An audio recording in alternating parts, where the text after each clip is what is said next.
What's the difference between a hug or a cuddle?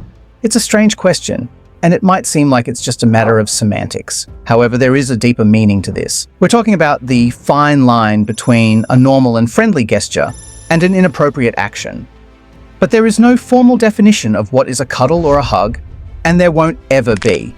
No one will decide that a hug is less than 1.7 seconds and includes elements X, Y, and Z, whereas a cuddle must be longer than X amount of time.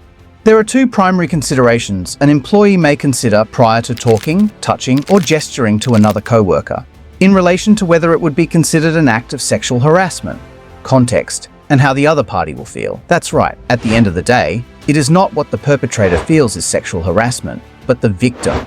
If the victim is offended, humiliated, or upset by a hug or a cuddle, then the action was wrong to do.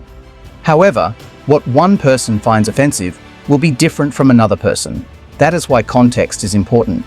In the case of Summit versus Distinctive Options Limited, the male employee, Mr. Samet, claimed he was being sexually harassed by his employer, Miss Joy. Some examples of the sexual harassment included Miss Joy reciting an event where she had sexual intercourse in a car and that he had subjected him to hugs. VCAT agreed that forcing employees to listen to sexual acts does constitute sexual harassment, even if no physical acts was done to the individual. However, there was some debate as to whether hugging would constitute sexual harassment. Ms. Joy defended that she was a huggy person, and that it was intended to be supportive in nature, not sexual in any way. VCAT rejected Ms. Joy's arguments. They dismissed that the workplace was universally huggy, and that the hugs were actually intimate in nature and more than a supportive or comforting pat on the shoulder. VCAT awarded Mr. Samet $2,000 for humiliation, pain, and suffering. If a hug or a cuddle is upsetting you, speak out. Sexual harassment. Australia will help you stand against sexual harassment and toxic environments to protect and empower yourself. We have helped thousands over our 25 years working with victims. Don't hesitate to reach out.